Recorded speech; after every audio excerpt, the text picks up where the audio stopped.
Namaskar. Good evening, good morning, wherever you are. My name is Maya Ram.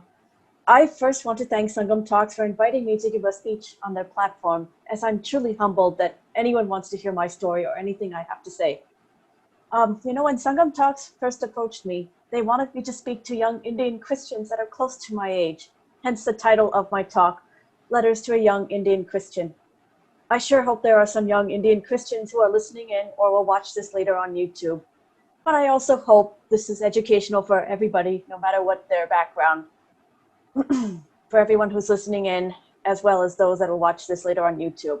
This is my talk, Letters to a Young Indian Christian. It's okay to question. Let me start with a brief background about myself. I was born in America to two Indian immigrants. My father is a Hindu, and my mother is a Christian. However, in my house, in my family, only Christianity was given preference, and eventually I was forced to formally become one. I have one brother. He too was also forced at a young age. At the age of 16, I was forced into getting baptized into the Seventh-day Adventist denomination, which has some beliefs that are different from other Christian denominations, but is otherwise 98% the same. I'm just saying this up front because a lot of Christians like to dismiss Seventh-day Adventists as not Christian, much like they do with adherents from other Christian denominations such as the Mormons or the Jehovah's Witnesses. It's their way of delegitimizing the struggle of ex-Christians who were part of these less mainstream denominations, saying that they were never Christian to begin with. Now, some of you may have seen my 6-part, as I call it, X-testimony on Medium. You might have also seen my interview on the Mission Kali YouTube channel, or you may have seen my 3-part interview with one Mary Suresh Iyer, who has also given a talk on Sangam Talks YouTube channel. I've also made short videos about the Bible for the Mission Kali YouTube channel, as well as written articles on the same for Mission Kali's website. My life has been greatly affected by Christianity for the last 30 years, completely against my will. It has affected me in a way that has left deep psychological and even spiritual impacts. I live with the consequences of decisions not made by me. And that is part of what my speech will consist of today. A lot of it is my journey, but it's also to ask questions that many Indian Christians, or any Christian really, might have asked themselves at one point or another, or asked themselves currently. That is all my intention is. I have no intention of spewing hate, like some of my detractors say I do. If I do come across as sharp or bitter towards Christianity, it's because you have to understand my life was shaped by Christianity in a negative way. I live with the trauma it created in my life, as well as the trauma of falling away from this system of belief. I just ask that any Christians that may be listening or will watch this later on YouTube to have an open mind and to allow themselves to revisit those questions I have grappled with, and perhaps they have too, or currently do. I also ask that they cast aside this Orwellian definition of hate, which holds that any criticism of Christianity is considered hate or hateful. Now, one question I've had from my family is, how did we become Christian? Surely a lot of Indian Christians must have had this question. My mother is a Christian, as I said earlier. When I asked this question as to how her family became Christian, she said, after some hesitation, her Nana and his family converted in order for his father to get a better position in the British civil service. More than likely, they were converted by British missionaries, though it could have very well been American missionaries. They were allowed to run rampant doing conversions during British rule.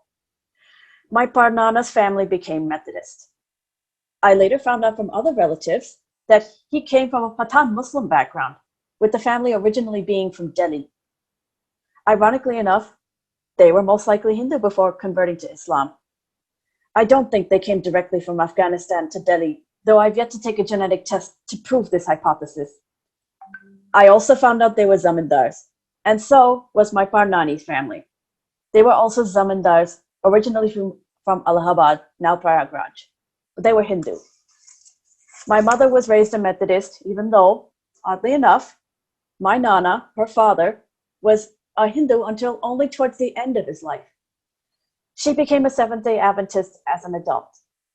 I ask any Christian that has asked this question to think of the reaction your parents or grandparents or uncles and aunties might have had. Were they puzzled as to why you would ask this question? Were they happy to tell you why they or their grandparents or their parents became Christian? Did they seem evasive? Or did they demonstrate avoidance when asking this question? Often it is said that people who are poor and or lower caste convert to get out of deep poverty and or the caste system, and that is not always true. My family consisted of zamindars, landowners.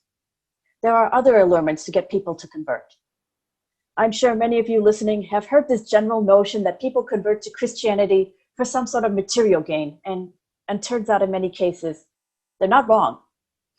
I'm also sure you've heard the phrase rice bag Christian. Just so you know, I don't like that phrase, and I think it's unfair to anyone who converted, no matter how long ago that was.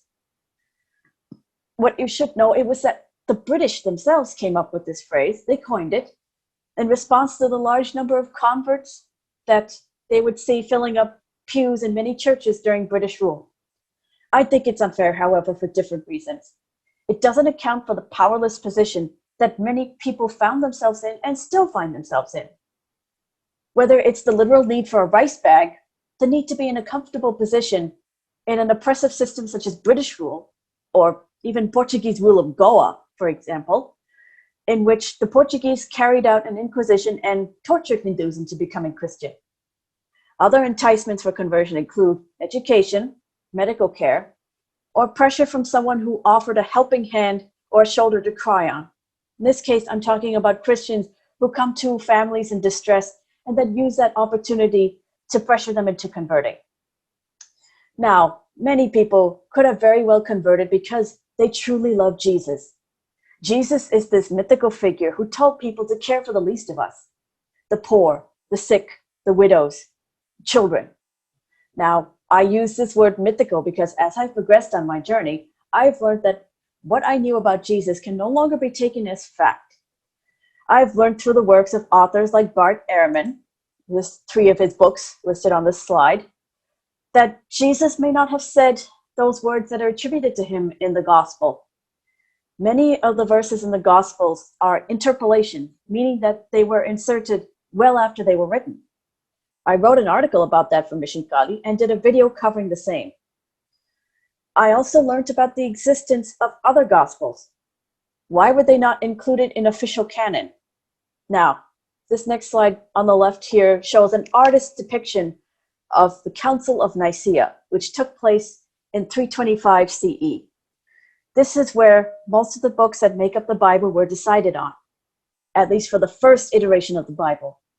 Now, the Bible has been added to over the centuries. And you should know that there are differences between the Bibles of different denominations to this very day. I also learned about the differences between Gospels of how events in Jesus' life were portrayed, such as, for example, his death. I have a little infographic on the right. One Gospel has him crying out to this God Yahweh, who is said to be Jesus' father. If you look at the middle one, Matthew, he says, my God, why hast thou forsaken me?" Another Gospel, Luke, portrays his death in a very, very calm way, where he says, "Father, into my hands I commend my spirit." This was to match the Greco-Roman ethos at the time, which was influenced by Stoicism. It is portrayed the same way as the death of Greek philosopher Socrates is portrayed. There are also scholars that make a claim that this Jesus figure might not have existed, that he might not be a real historical figure. I still believe, as do many other scholars believe, that Jesus was a historical figure. He was just some random Jewish apocalyptic preacher of the time. And many Jews at the time decided to follow this random Jewish apocalyptic preacher because they thought he was the Messiah. And therefore they formed this breakaway sect of Judaism after his death. I certainly no longer believe this random Jewish preacher has any divinity, though. But for some Christians, this love and admiration of this Jesus figure could very well have been the reason for their conversion. I say to Christians, only you can judge how your family reacts when you ask the question, how did we become Christian? If they are not sure of how they became Christian or are evasive about it, you might find that it raises more questions than what you first asked. I remember feeling that even as a Christian, that conversion under duress was not a genuine conversion. My mother was probably not one of those people. She was in a very bad state of mind and was searching for a path to follow that claimed to be the one true version of Christianity. Her previous denomination was not good enough. The Seventh-day Adventist denomination offered this for her, and soon after she started attending church services at Seventh-day Adventist Church, she then started making my brother and I go. And shortly after all three of us started regularly attending, my brother and I were forced to get baptized. She never tried to make my father go to church. He wouldn't do it anyway. I've told the story before of how the pastor came to visit my brother and I to ask if we were ready to do this, and to also talk to our father, who he knew was not a Christian, if he was okay with this.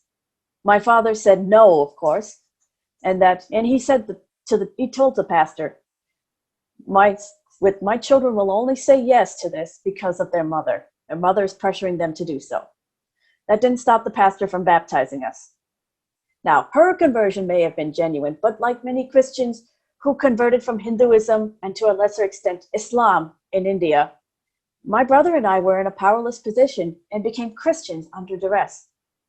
Many Christians recall feeling resentful of being forced to go to church when they wanted to be with their friends or they needed to study for exams, which just finished up a little while back, and now I know results are coming out. And it was the same for me.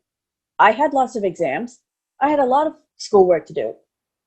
Except, to add to that, I also felt the resentment deep down in the recesses of my mind of this feeling of powerlessness into being forced into a religion that, try as I might, never felt right. I could never fully acknowledge this resentment until much later. That's not to say I didn't do my utmost to become a good Christian. For one, I kept the Sabbath day, which for Seventh-day Adventists is Saturday rather than Sunday, as it is for most Christians. I kept the Sabbath at great cost to me. I had lots of homework to complete by Sunday, and I also found myself falling behind by the time Monday came around when school began again.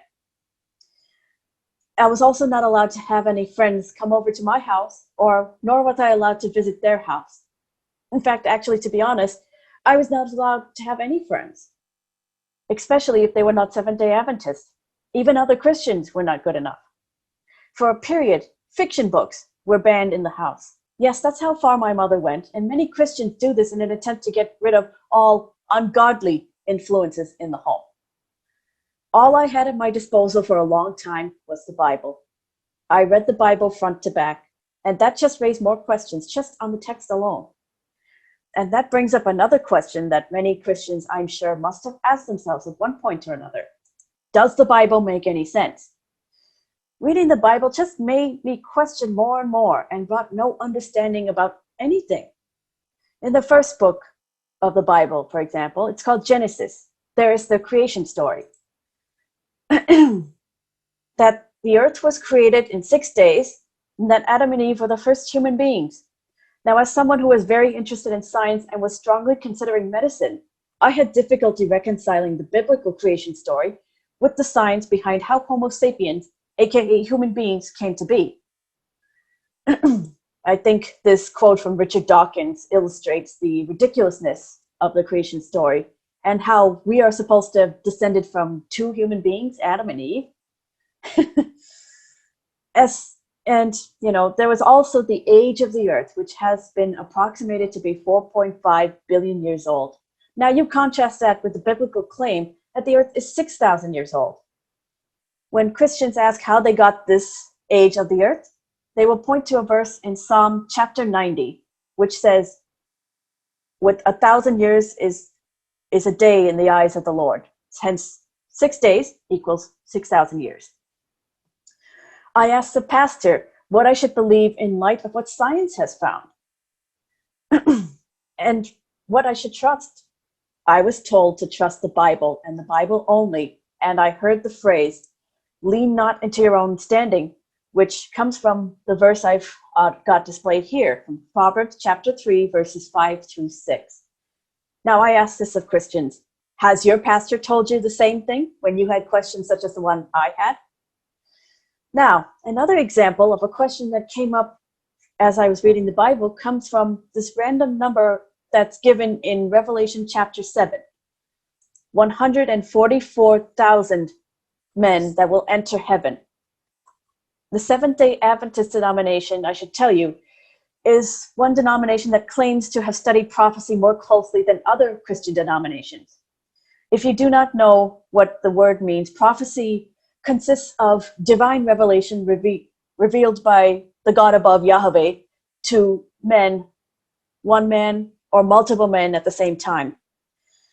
The Seventh-day Adventists will often hold video seminars where they will try and gain followers, even from other Christian denominations, and they will advertise prophecy studies. They will say, learn about why all these things are happening in the world today. It's all in the Bible. And I bet they're doing this now, even during coronavirus and the fallout from the pandemic.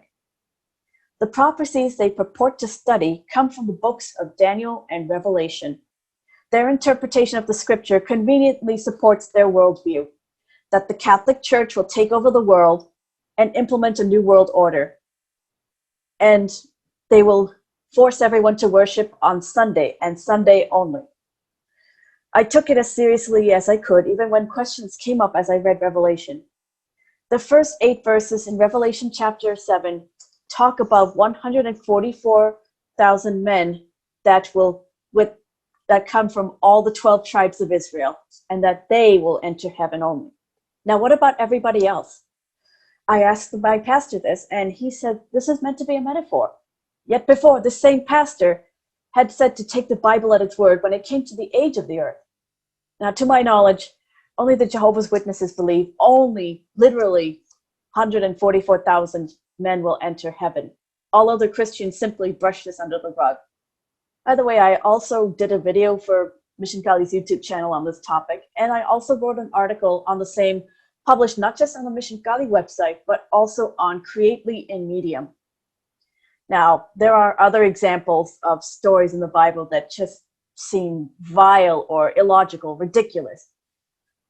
Like, for example, there's a story in the Bible of this God, Yahweh, the Christian God, commanding the tribes of Israel to kill every one of rival tribes except virgin girls, so they can have the virgin girls have their way with them. There's also the story of the birth of Jesus, how Jesus was conceived in his mother's womb without the act of intercourse. There's even a wild story, believe it or not, about how a prophet of this God Yahweh named Elisha called on Yahweh to take revenge on a group of children who poked fun at him for being bald. So Yahweh sent a bear to maul them to death. Now, British writer Oscar Wilde once said, when I think of all the harm the Bible has done, I despair of ever writing anything to equal it. If taken as a piece of literature, it's just a gory novel, worse than any of the most violent pulp fiction books you've ever read. If taken as a historical record, it's rather a jumbled mess, the Old Testament and the New Testament. Since leaving Christianity, everything I have learned about the mythology that came to be Christianity has confirmed I made the right decision to leave. Yes, that's right. I quit Christianity.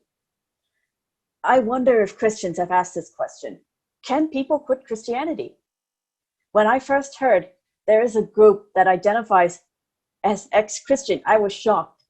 I had known there were groups like ex-Mormon and ex-Jehovah's Witness, but I did not know that many people could choose to identify as ex-Christian, meaning they left the entire religion behind. The doubts about this religion started as soon as I was baptized, but even so, it took me a long time to comfortably admit to myself, I'm an ex-Christian. Now, if you can recall, I was baptized into Christianity not by my choice, even though I decided to do my best to be a good Christian. I still couldn't shake the doubts and questions that came up as I got deeper into it. When I found my pastor could not answer my questions satisfactorily, I turned to Christian figures outside the church. The worst thing any pastor can do is tell an intelligent person to trust the Bible and lean not into their own understanding, which just demonstrates a lack of intellectual curiosity. And anyone with a spark of intelligence or curiosity would be put off by that line. So I turned to important speakers, Christian speakers. This woman on the right, her name is Joyce Meyer. And I found her arguments to be wanting. You should know that Joyce Meyer is one of these fraud preachers that makes a lot of money at other Christians' expense. She's built multiple mansions and she flies private jets, and much of her money comes from the people that she fleeces. This man on the left, his name is Joel Osteen. He's another fraudulent preacher. You know, my Nani, my mother's mother, she would often listen to her talks on TV, broadcast in India, and she would often buy her books, much to my own mother's chagrin. Many Christians, in fact, know of people like Joel Osteen and Joyce Meyer all about, and they don't like them as much as anyone else. So I turned to Christian intellectuals instead, such as this man that I'm going to show. His name is Ravi Zacharias. Now, for those of you who don't know, this man was one of the most popular Christian apologists, if not the most popular Christian apologist. Many Christians loved and adored him. I turned to him in an attempt to understand Christianity in an intellectual way. And plus, I sort of related to him because he's also of an Indian background. The premise, the premise of talks of people like I mentioned, like Joyce Meyer, were that if you don't accept the Holy Spirit to transform you and just blindly believe, then of course you're not going to believe. Now give me money. Now with her and other Christian figures, I just found them to be disingenuous and fake, but not Ravi Zacharias. Others seemed like hucksters who were just interested in making money. I never got that impression from Ravi Zacharias. He portrayed himself as a respectable Christian intellectual who was not interested in grifting or swindling people. How naive I was, I realized, in light of recent news that has come out about him. You know, when I look back on his various lectures and podcasts I listened to, I recall him bringing in the names of people like Malcolm Muggeridge, C.S. Lewis, and G.K. Chesterton. These were all Englishmen, considered to be Christian intellectual heavyweights. I also recall him talking about Buddhism and Hinduism, saying that they are both exclusive religions and that it is near impossible to obtain moksha, that the only way we can transcend our sinful nature is to accept that we are fallen and that we need a savior, and to not rely on self-realization to transcend our bad sinful nature. So he would basically say the same things my pastors and other pastors would say in their sermons on every Sabbath day. He just dressed it up in intellectual gish gallop, and he was quite charming about it. You know, one Christian author named Lee Strobel once said that after attending a Ravi Zacharias lecture, that, Ravi Zacharias sounded good, but that with the author, Lee Strobel, could not remember any specific point that Zacharias made during the lecture. In other words, it didn't matter if the soundness of his arguments, which they weren't. All he had to do was play the part and just sound good, which he did, I later found out. I found out later that he claimed to have earned degrees at Oxford and Cambridge, and that was not true.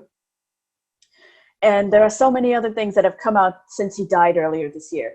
If you follow Esther Dhanraj on social media and YouTube, she just did an interview with someone who has fully exposed what a charlatan this Ravi Zacharias fellow was. And it's just unfortunate that it's only come out after he died earlier this year.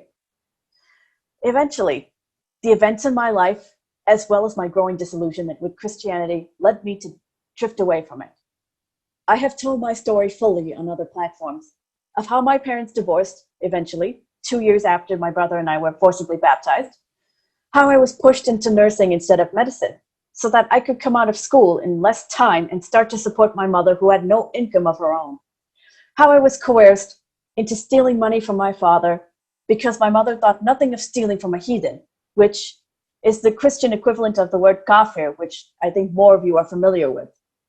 and how I was forced to reconcile with the fact that as a nurse, I would have to work on every Sabbath, and that I shouldn't have to go to hell making patients better on the Sabbath.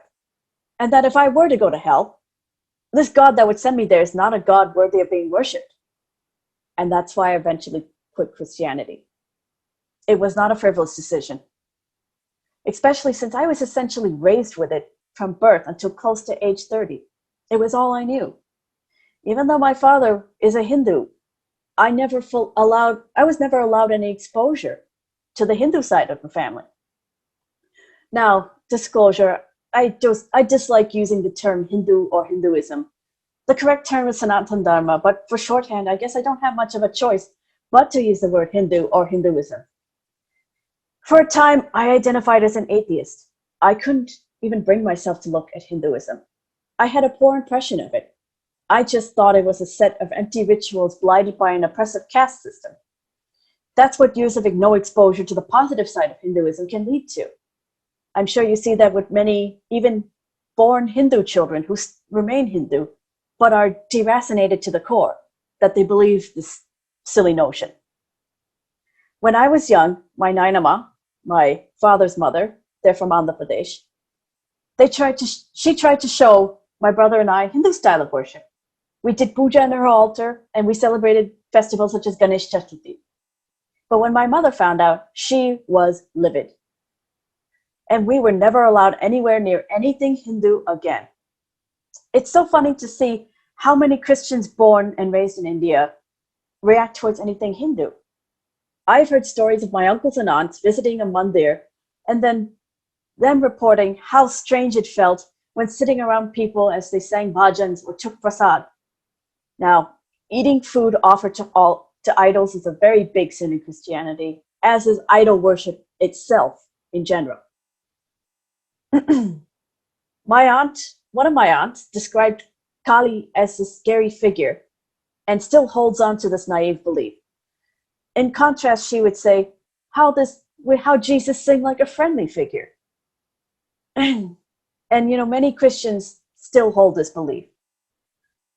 I've seen more foreigners show more respect towards Hinduism and more curiosity about it. But Indian Christians born and raised in India have a worse attitude towards Hindus and Hinduism than even some evangelical American Christians in the US. And they are quite intolerant themselves. I've been exposed to that too. Another aunt told a story of how she and my mother were taken as children to the Birla temple in Kanpur, and how my mother touched the foot of the Ganesh Murti. My aunt's mother reprimanded my mother for doing that, saying that we are Christian, we don't worship idols. And my mother innocently said, "Hum karte hai," at least according to this story. Now, this tells me she must have been exposed to Hindu worship at some point because of my Nana, her father. But somehow I think my Nani and her family nipped it in the bud early, as fast as they could. From what I can see, many Indian Christians are raised like they live in the belly of the beast, in a demonic society, meaning evil. Anything that is not Christian is evil. That's what many Christians think like. This fear of anything Hindu could also lead to them believing that Hindus hate them. From a young age, Christians are raised to believe that the world hates them because they hate the righteousness of Jesus. There are many verses such as John chapter 15, verses 18 through 19. If the world hates you, you know that it hated me before it hated you. If you were of the world would love its own. Yet because you are not of the world, but I chose you out of the world, therefore the world hates you. So many Bible verses like this prime Christians into developing a persecution complex. They follow such an exclusive religion that they cannot fathom the notion of, in Hinduism, of Sarvadharma Samabhava. Or worse still, some Christians, pastors, and missionaries take advantage of the openness of Hinduism to convert by hook or by crook, even appropriating Hindu rituals, Hindu customs, and symbols. Now, if you follow Mission Kali online, you might see examples of appropriation of dharmic intellectual property, such as symbols, customs, agamas, etc. Okay, but I'm slightly digressing here. I ask this of Christians. What is your attitude? What is your attitude towards Hindus and Hinduism? If you are antagonistic towards Hindus and Muslims and Sikhs or even atheists, of course you can get antagonistic attitudes thrown right back at you. Otherwise, no one will care to hate Christians or Christianity. They just won't pay attention to it. Now, the key is mutual respect, and that's just something I don't see a lot of Christians displaying when I interact with them. Now, with this attitude towards Hinduism passed down to me by my mother, as well as living in America in general, it took me a while after leaving Christianity for good to even think about Hinduism. One day, when I was visiting my father, however, I picked up a book on his bookshelf. It was a biography of this man, Swami Vivekananda. It was by the French author named Romain Rolland. Reading this book, I was inspired by a man who had set sail to America in 1893 to a country that did not accept anything that was not Protestant. They barely accepted Catholicism or Judaism, and they certainly didn't accept any other non-Christian, non-Abrahamic religions. There were large numbers of immigrants that came to the US from Ireland, Italy, and Eastern Europe, mainly Catholic and Jewish, and they were discriminated against by the larger society for a long time. There were also a large number of immigrants back in the day that came from East Asia and South Asia, and they got it even worse because they did not follow any Abrahamic religion. So that's the climate that Swami Vivekananda was setting foot in. Romain Rolland said of Swami Vivekananda, his preeminent characteristic is kingliness. He was a born king, and nobody ever came near him, either in India or America, without paying homage to his majesty. To me, I guess this was the mental permission I needed to give myself to explore Hinduism, and that is what I have chosen to embrace. If one person could come into that hostile climate back in 1893 and bravely proclaim, "This is what I believe," then I could also do the same. I am still recovering from my upbringing and still continue on this journey. I read the Bhagavad Gita, I have taken up a meditation practice, and it certainly helps. As for what I believe, I have found neti to be very helpful. Now, many of you listening know this is the process of negation, not this. Now, I ask this question all the time. Could I be taking the wrong path? Many Christians often write to me saying so, that I am taking the wrong path, and that they pray I come back to Jesus. Now, and they also pray that I have a Damascus moment. That refers to the story of Paul, one of the so-called apostles of Jesus, who became an apostle after Jesus died. He was a Jew named Saul who was said to be persecuting those Jews that decided to follow this offshoot of Judaism that proclaimed Jesus to be the Messiah. One day, as he was heading to Damascus, Jesus appeared to him in spirit and blinded him, saying, "Why are you persecuting me?" So in other words, many Christians that write to me say that I am persecuting Christians by exposing Christianity, exposing its true spirit. And so they want me to come back that way. Well, that's not going to happen. With neti, I can say without a doubt that truth is not this, meaning not Christianity. As I talked about earlier, I have learned that much of what I took as fact should not be taken for granted in light of new knowledge. Knowledge of the books of the Bible, especially the New Testament, being altered greatly. Of interpolations with words and phrases added later. If those words and phrases were added, what else has been? What I know now is that I am free to pursue the higher aims of Sanatana Dharma on my own time, without worrying about whether I'm making a terrible mistake and whether I will be sent to hell to be tortured forever by this God, Yahweh. We are human. Let's face it. We are human and we fail often. But that doesn't necessarily mean that we have an irreparable sinful nature that we need to beg and plead to this God, Yahweh, to save us from terrible punishment that he will mete out. That we don't need to necessarily accept a savior named Jesus or any savior. I've been given more grace in my life, grace that I can't say I've had before as a Christian. As Swami Vivekananda said, The Vedanta recognizes no sin. It only recognizes error. And the greatest error, says the Vedanta, is to say that you are weak, that you are a sinner, a miserable creature, and that you have no power, and you cannot do this, and you cannot do that. I leave this as parting words for Indian Christians. It's okay to question, and just as okay to follow your questions through if it comes to that. What you decide to do afterwards is up to you. You are in control of a lot more than you think. Thank you. Dhanyavad.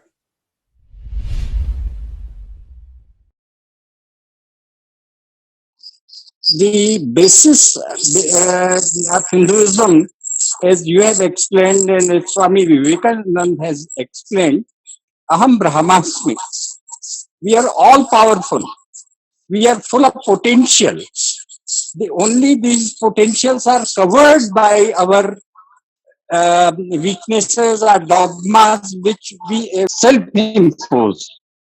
Intrinsically, we are very powerful and we can rise to any occasion, we can face any situation, and we can face the world with conviction and with intellectual superiority. So that's very convincing, and we are very impressed that you have questioned Christianity logically. Thank you very much. So I have certain interrelated questions. One is that you feel that taking the Bible literally as the Seventh-day Adventists do. Many do. Many Christians do. Many Christians do. It's not it doesn't lead you anywhere. But there would be Christians, Christian apologists especially, who would say that there are so many metaphorical passages and they contain deep philosophical meanings and so on and so forth. So how do you deal with that? That is one question. The other question is, in your family, for whatever reasons, the Hindu element has been very dominant even in an allegedly patriarchal society like ours. Can you shed some light on how this dynamic works out? Is this the norm, or it just happened in your family? I mean, do you have any information on that? Thank you. Okay, the first question, how to deal with Christian apologists. First, you must understand they often do not make honest arguments, either because of their own ignorance or because they are knowingly deceiving people into, being okay with what they read in the Bible. Because if people were to just read the Bible by itself, they would find many things wrong. And then any Christians might end up conflicted and because their pastors will tell them it's to be taken as is and understood as is, without all these explanations by apologists that try to obfuscate the meanings of certain passages with the meanings which many readers will come to by themselves. They'll come to their own conclusions if they were to just read the Bible as is. So just keep that in mind. They are just dishonest actors most of the time. And it also, I should mention that Christian apologetics seems to be more for Christians themselves, for them to intellectualize the Bible, to make it more palatable just for themselves.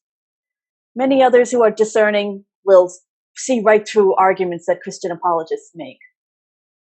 With Ravi Zacharias was the most slick apologist I can think of, and he commanded a lot of respect, so much so that when he died, major papers like the New York Times, Washington Post were publishing obituaries about him. However, I don't think any other Christian apologist is as slick as him to command that much respect. Now, your second question, you must be wondering why the women in my mother's family had the most influence, and that this goes against the patriarchal, I guess this kind of goes against the patriarchal society that we're used to seeing, that's more inherent in Christianity as well as Islam. And, that's a good question.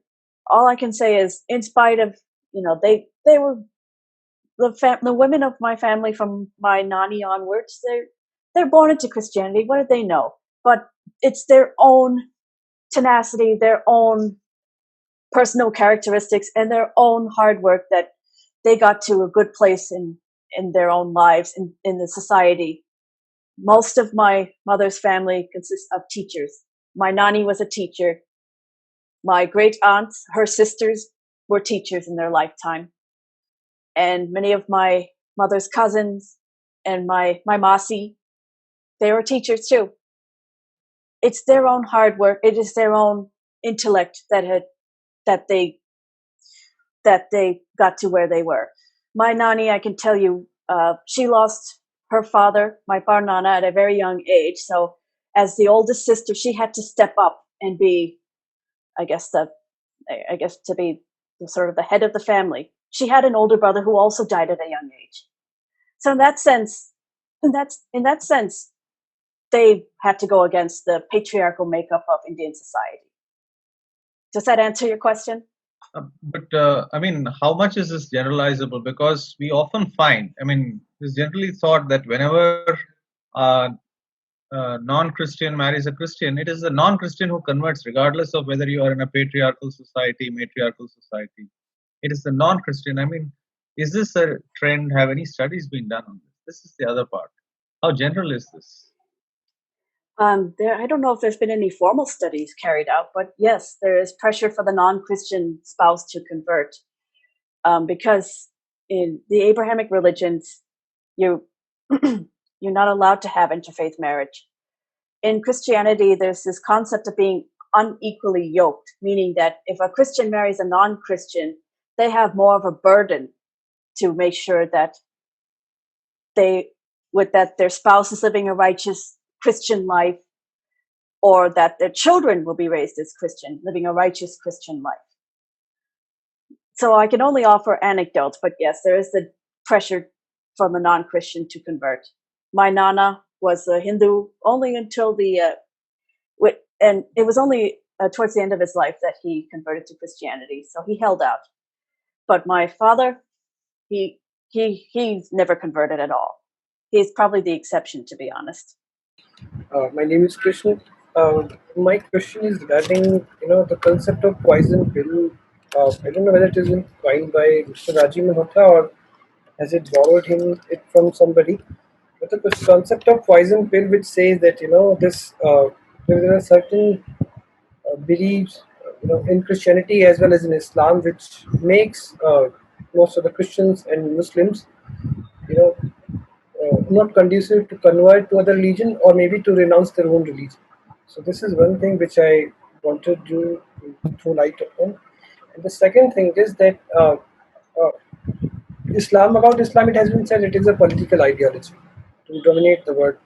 How much it is true about the Christianity also, because as much as I can see, in the modern time, when we have everything available online, and there are so many contradictions in Bible and Quran, and I keep on reading about most of these violent verses about kafirs and non-Muslims. So, and given that Christianity or the Western world, fashions itself as being the harbinger of technology and the knowledge. So, how do you explain this contradiction that despite being, the harbinger of these technologies and revolution, science and technology, how can the whole Western world is still following the Christianity? And the first question, as I told you, would you like to talk about this poison pill concept? Thank you. Well, I have heard the poison pill concept by Rajiv Malhotra ji. I've read a lot of his books. It also helped me to deconvert. And if I can recall, the poison pill concept is that in order to foster mutual respect, that there are certain beliefs that people of other religions have to accept are part of Hinduism, and they have to respect that. I think you all gave one example of the belief of reincarnation, how that can be a poison pill. That's what I've read before. Another thing I think could be a poison pill is just this notion that are we really that sinful, that are that depraved, that we need Allah or Jesus to save us from our own selves?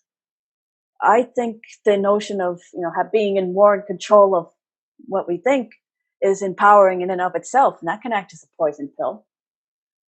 The second one is about if Christianity can be considered an ideology like Islam is.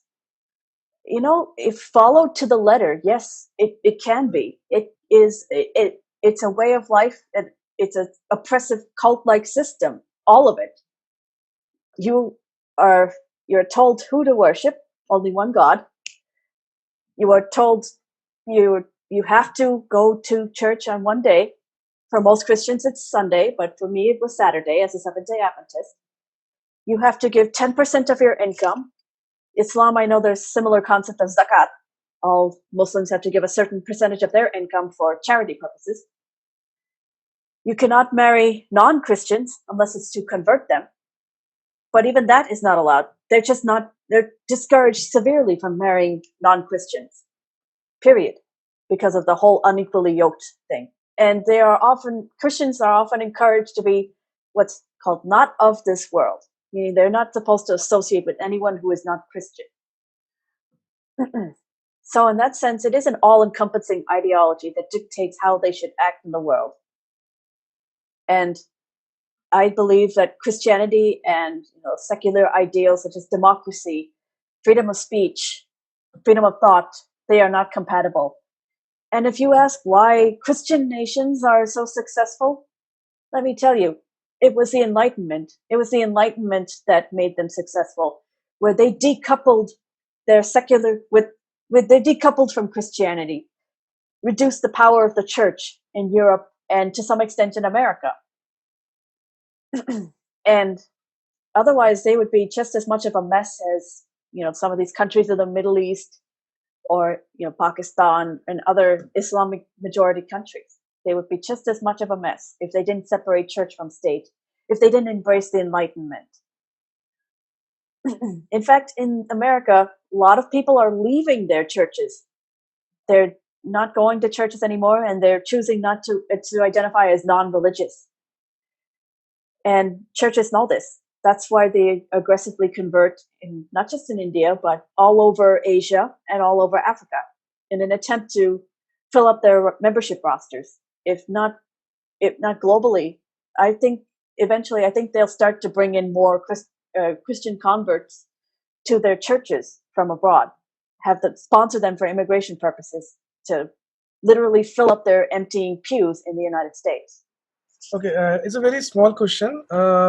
Lot is being said about caste system in Hinduism, but I have also heard that there is there are different sections in Christianity also, like Catholic, Protestant, and all.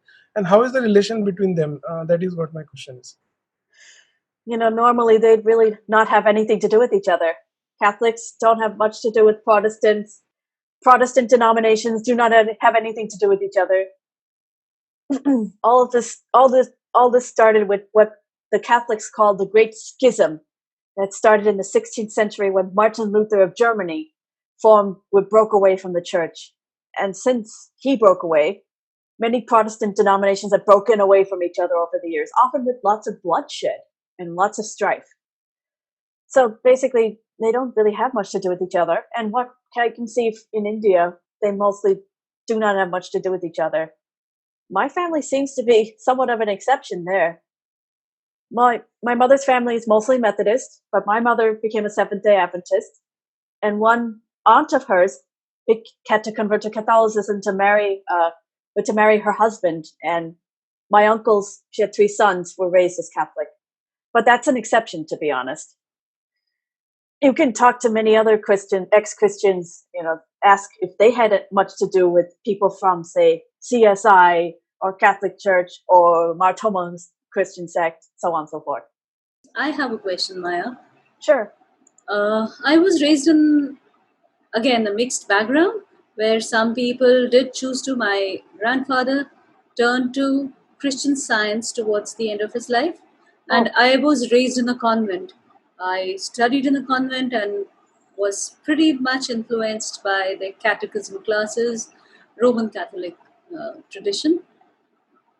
And then over the years, I explored many other traditions. One thing I find very attractive about Abrahamic religions is that, you're not asked to take any responsibility. You're not asked to, you're given 10 commandments, or do this, five namaz or 10 commandments, go to church. There is one God. There's a sense of security in that, when you're told what to do. Right. Anything you'd like to say about that? Yes, there is that security, it seems. For outsiders, it seems the Sanatana Dharma is too complex. It does come with large psychological costs, in my opinion. It comes with this lack of freedom in the end. It also comes with the cost of trying to so strictly adhere to these to what is demanded of you. So it may seem simple at first, and I know for many Hindus, their attraction to Christianity is that they can eat anything. Islam has prohibitions on pork or anything that's not halal, but Christianity, you can eat anything, including pork. However, what they don't realize is that much more will be demanded of them afterwards, like the tithing and with the pressure to isolate yourself from others and so on and so forth. It just comes at a huge cost. And then also, not only that, a lot of lay Christians are pressured to be missionaries. So not everyone has to be with a missionary organization affiliated with them officially to be a missionary. They are pressured to do so in their own capacity, tell everybody they meet about Jesus, how Jesus will save and whatnot. And I would also say this pressure to be a missionary, to put yourself out there and say, Jesus is the way, Jesus is the savior. This will not only works to strengthen their affiliation with Christianity, because inevitably, when they're forced to go out, pressured to go out and publicly proclaim the word, they will get pushback, and that pushes them more into the arms of their church, their pastor, and their Christian group that they are now affiliated with. The second kind of security which comes is that you belong to a community. Yes. One, there is, in Hinduism, there is karma. So you're responsible for your actions. There it is easy. You do this and you don't do this and you're saved. Number two is the sense of belonging. In Hinduism, 5 people in the family may have different gurus, 5 different paths. So again, the comfort of belonging to community. Yes, agreed. Yeah. And that kind of openness is too jarring for many people to handle. And I'd like to comment on the on the sense of belonging you get in Christianity. It's very unfortunate that a lot of pujaris and pandits are not really given a brief training in psychology, in being able to better tend to their shisha's needs. That everybody has their down moments. Everybody has their moments of distress. Families can be in crisis all the time. Yet there is no help offered, no concrete help offered by gurus or pujaris or pandits. And that if that can change, I think that will keep more Hindus within Hinduism, and not led away to some cult that teaches a not only false ideology but totalitarian that does not allow them to get out that easily. I guess that is the attraction for these new age therapies, new age, you can call them cults, new age traditions, somebody's. I Yes. think that is the belonging to a community part. It looks like he asked something in the chat. I am keen to understand the role of Pope in global political scenario and convent in local scenario. With I was not a Catholic. In fact, I was raised to be suspicious of the Catholic Church, and it does seem like that is the most coherent Christian group, because the Pope is considered a global figurehead, even more so than any of these imams and Maulvis in Islam. They don't have quite the same amount of power that the Pope does. And the convent school, they're not obvious in their conversion agenda, but they they're very subtle about it. They're very subtle, like in how they introduce people to Christian concepts, like in moral science. Now, I did not study at a Catholic school, but I did. When I lived in India, I studied at a quasi-Christian school. They weren't obvious about it, but during moral science, it became apparent that they were talking more without they were trying to introduce Christianity. But I should say my mother went to a Catholic school and my father went to a Catholic school. So both have been influenced in that way by what they learned in that sort of education system. Mayaji, as you have seen both the sides of the coin, my question to you is that what is that which clicks best with the Christian youth? Fraud missionaries are converting a lot of people, and I work in the field of bringing those people back to their native culture. So when we talk with those converted Christians, especially youth, what will impact them most and turn their inclination back to their roots, to Sanatan Dharma? Can you please give any ideas about that? I think showing first the positive side of Sanatan Dharma. Many of them must have been influenced by what they've learned at home, or what they've learned in school, that anything Hindu is negative, and perhaps if they might have experienced some discrimination firsthand as a child, they might have been influenced by that to turn towards Christianity. I think showing positive side of Sanatan Dharma and showing that it's possible to remain a Hindu no matter what caste, that they won't be discriminated against, they won't be treated with indignity. I think that will be the first approach to keeping people from bringing youth back to Christianity. I mean, not to Christianity, but away from Christianity. And also just asking, questions like, have they read the Bible? Does it make any sense to you? And why do they have, and asking, asking if their church is pressuring them to come to church, even when they have very important exams, which will determine the trajectory for the rest of their lives, influence whether they'll be going to getting professional training or any other higher studies that will impact them. I think, but overall, just presenting as a positive influence in their life will help them the most.